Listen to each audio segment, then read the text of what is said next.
السلام علیکم ورحمۃ اللہ وبرکاتہ۔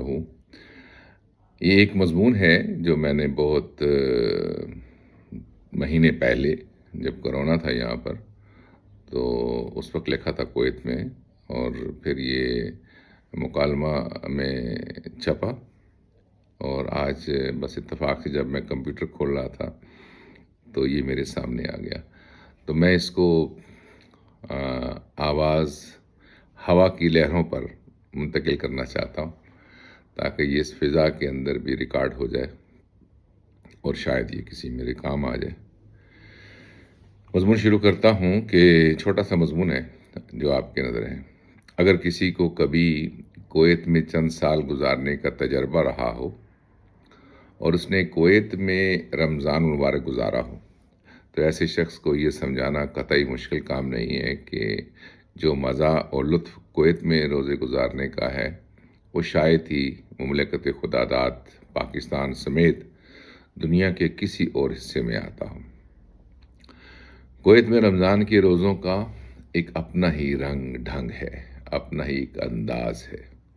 حالانکہ میں خود باوجود کوشش کے کویت میں آدھا رمضان ہی گزار پاتا ہوں، پھر باقی ماندہ روزے پیارے وطن میں گزارتے ہیں، کیونکہ وہاں پہ فیملی ہوتی ہے اور بعض اوقات بچے بھی آئے ہوئے ہوتے ہیں کہیں سے باہر سے، تو کوشش ہوتی ہے کہ عید بچوں کے ساتھ گزاری جائے۔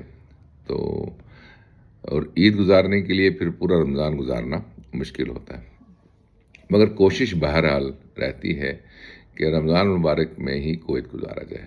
اگر فیملی وہاں پر موجود ہے تو پھر کسی صورت میں ایسا ممکن نہیں ہے کہ کویت کو چھوڑ کے ہم کہیں اور جائیں۔ اچھا، اس کی بڑی وجوہات میں سے کچھ وجوہات یہ بھی ہیں کہ یہاں کی سہولیات، نو اقسام کے مناسب کھانے، بہت سہولت رہتی ہے ہر چیز کی۔ موسم کی سردی گرمی بھی ہمارے اوپر کوئی خاص اثر انداز نہیں کرتی، بس ایک عجیب سا سما بن جاتا ہے۔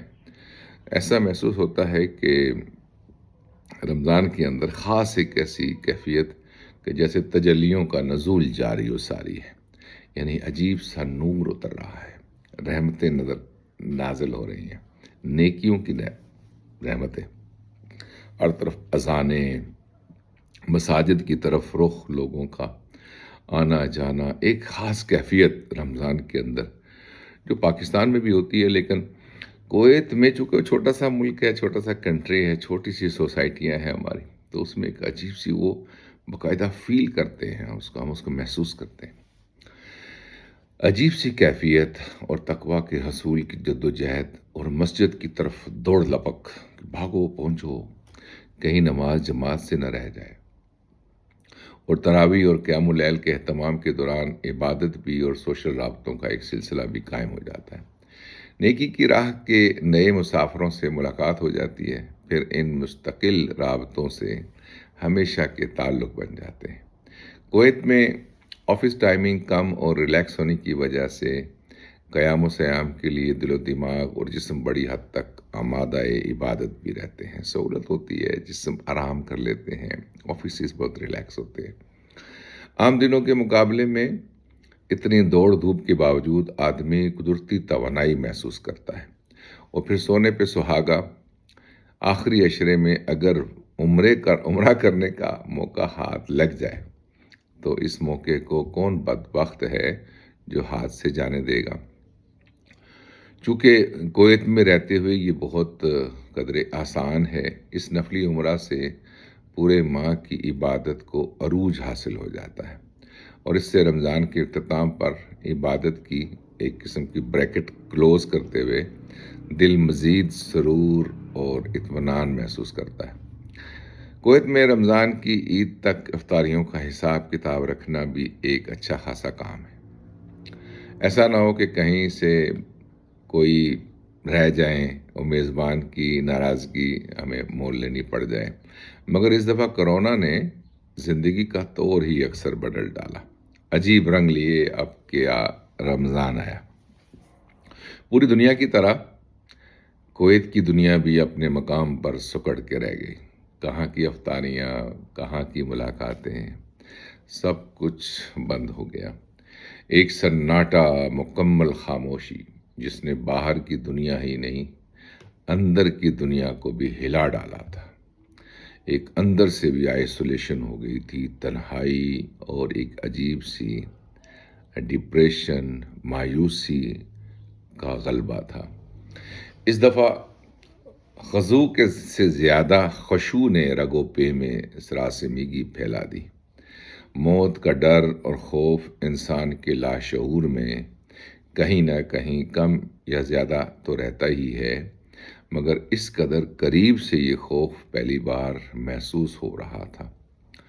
اس خوف نے ایک اور انجانے خوف کو جنم دے دیا۔ موت کا خوف اللہ کی رحمت ہوتی ہے۔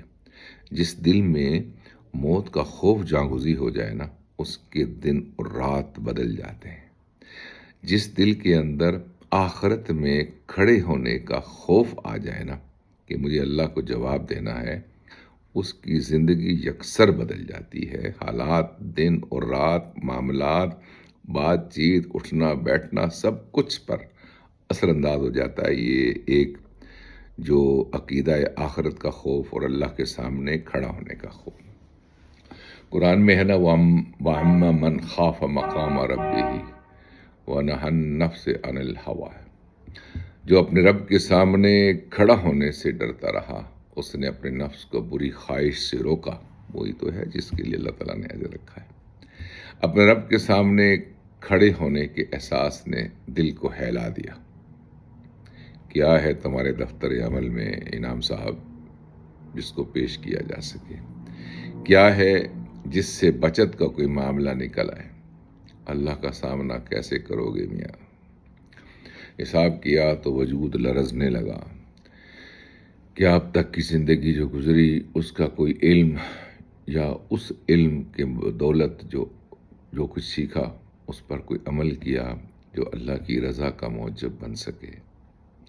ہم دنیا بھر کو اپنے جھوٹ سچ کی آمیزش سے منا سکتے ہیں۔ ہم کہتے ہیں کہ پورا دن میں پتہ نہیں کتنے جھوٹ لوگوں کو منانے کے لیے بولتے ہیں، مگر وہاں کیسے اللہ کو منائیں گے جہاں سچ اور جھوٹ سب کچھ کھل کر سامنے آ جائے گا، دودھ کا دودھ اور پانی کا پانی ہو جائے گا۔ مجھے بچپن میں نا سر سید احمد خان کی وہ کہانی یاد آ گئی جو ہمارے نصاب میں تھی کہیں، کہ جس میں تھا کہ سر سید احمد خان خواب دیکھتے ہیں کہ وہ مر گئے ہیں اور مرنے کے بعد ان کا حساب کتاب ہوتا ہے، اس میں ان کو سخت وعیدیں سنائی جاتی ہیں، جہنم قریب آ جاتی ہے۔ وہ ڈرتے ہیں، اوہو میں نے تو یہ کام کرنا تھا یہ نہیں کیا، میں نے یہ کام کرنا تھا نہیں کر سکا، یہ میری نیکی میرے سامنے آئی تھی میں نہیں کر سکا۔ تو وہ سخت پچھتاوے کے عالم میں ہڑبڑا کے اٹھ جاتے ہیں۔ اٹھتے ہیں تو دیکھتے ہیں کہ یہ تو محض خواب تھا۔ تو وہ پھر اللہ کا شکر بجا لاتے ہیں کہ یہ تو محض ایک خواب ہی تھا۔ دوسرا یہ کہ اگر ابھی کچھ کرنے کی ابھی ان کی پوری عمر پڑی ہے، ابھی ان کے پاس وہ نوجوانی میں ایک خواب دیکھا تھا، تو ابھی بھی کچھ کیا جا سکتا ہے، ابھی بھی مواقع ہیں، موقع ہے، زندگی ہے۔ یہ کیفیت انسان کے دل کے اندر آتی نہیں ہے، پیدا کی جاتی ہے، پیدا کرنی پڑتی ہے۔ کرونا تیرا شکریہ، اس لیے میں کہتا ہوں کہ کرونا تیرا شکریہ کہ تو نے موت کے خوف کے ذریعے سے ہی صحیح دلوں میں چٹانوں کی سی سختی کو گداز میں بدل ڈالا۔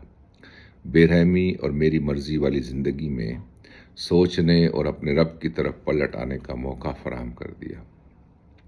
اس لحاظ سے پیشگی معذرت کے ساتھ یہ کہا جا سکتا ہے کہ کرونا تیرا شکریہ۔ کویت میں کوئی بڑے عہدے پر فائز کوئی شخص ہو یا ایک عام مزدور، عام محنت کش، ہم سب پردیس میں رہنے والوں کی کہانیاں کم و بیش ایک سی ہیں۔ اور اب کرونا نے تو ویسے ہی سب محمود و ایاز کو ایک صف میں کھڑا کر دیا۔ یہ وبا کسی امیر غریب، نیک و بد کی تفریق کے بغیر گھستی چلی آ رہی ہے۔ آئے دن خبریں مل رہی ہیں کتنے لوگ کرونا وبا کے باعث شہید ہو گئے۔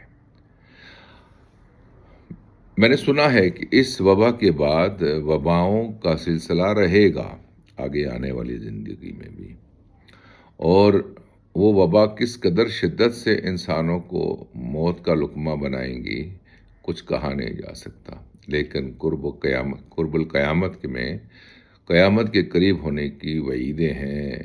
رسول پاک صلی اللہ علیہ وسلم کی کچھ باتیں ہیں، مبارک حدیثیں ہیں، جن میں اس کا اشارہ ہے کہ قیامت جب قریب آئے گی تو وبائیں پھوٹیں گی۔ اب کہ عید جو آئی اس پر شاید ہم روایتی طور پر اپنے پیاروں کے گلے بھی نہ لگ سکیں، اور کچھ چہروں کو جب نظریں تلاشیں گی تو ان میں سے بہت سارے چہرے اب اس دنیا میں نہیں رہے، وہ ناپید ہوں گے۔ بہت سارے دوست جو پچھلے ہمارے ساتھ تھے، اس رمضان میں کرونا نے ان کو ہم سے چھین لیا، وہ منو مٹی کے نیچے دفن ہو گئے۔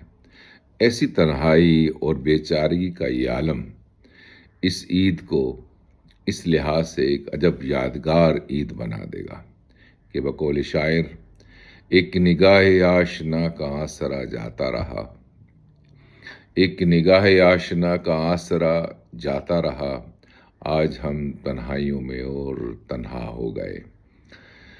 تیرا ملنا اور بچھڑنا کیا کہیں کس سے کہیں، ایک جان ناتواں پہ ظلم کیا کیا ہو گئے۔ تیرا ملنا اور بچھڑنا کیا کیا کہیں کس سے کہیں، ایک جان ناتواں پہ ظلم کیا کیا ہو گئے۔ متقین اور اہل خرد کے ذہنوں میں نقش ہوتا ہے کہ اللہ نے ان کے ساتھ ایسا سچا وعدہ کیا ہے۔ وہ وعدہ یہ ہے کہ ہر مشکل کے ساتھ آسانی ہے، ہر تنگی کے ساتھ فراغی، ہر کرب کے پہلو میں کشادگی ہے۔ اللہ تعالیٰ ارشاد فرماتے ہیں فَإِنَّ مَعَ الْعُسْرِ يُسْرًا، إِنَّ مَعَ الْعُسْرِ يُسْرًا، بس یقیناً مشکل کے ساتھ آسانی ہے، بے شک مشکل کے ساتھ آسانی ہے۔ یہ ماہ مبارک اس لیے سایہ فگن ہوا جس میں حصول تقویٰ کی کوشش کرنے کا کہا گیا۔ اس کے اندر حصول تقویٰ کی کوشش کی جاتی ہے۔ تمام عمر کی عبادت کی بنیاد ایک چیز ہے، وہ ہے تقویٰ، جو بہترین زاد راہ اور اللہ سے ملاقات کی بہترین تیاری کا دوسرا نام ہے۔ ہر مشکل آسان ہو جاتی ہے، ہر مسئلے کا حل نکل آتا ہے، بس ہمت، صبر اور سب سے بہترین خاموشی سے اپنے رب سے رجوع کیا جائے، اپنے رب کو پکارا جائے دھیرے سے، دل کے اندر سے، دل کی اتھاہ گہرائیوں سے، دل کے ساتھ۔ اس موقع کو غنیمت جانیے اور دل کی اس خوفزدہ کیفیت کو تھوڑا اور مزید طاری کر لیجئے، خود بھی اندر سے رونے کی کوشش کیجیے، اپنے رب سے تنہائی میں ملیے، اگر ہو سکے تو یہی معاملہ نپٹا لیجئے، آگے بڑی مشکل ہو جائے گی، ابھی معافی تلافی کر لیں، اللہ کو بھی منا لیں، اللہ کے بندوں کو بھی منا لیں، پتہ نہیں پھر موقع ملے یا نہ ملے۔ میں ایسے بہت سارے دوستوں کو جانتا ہوں جو پچھلے رمضان میں ہمارے درمیان موجود تھے مگر اب نہیں ہیں، چند مہینے چند دن پہلے تھے، اب نہیں ہیں۔ اللہ سے دعا ہے اللہ ہم سب کو دنیا کی اور آخرت کی بہترین خوشیوں سے نوازیں، اللہم آمین یا رب العالمین، رحمت اللہ۔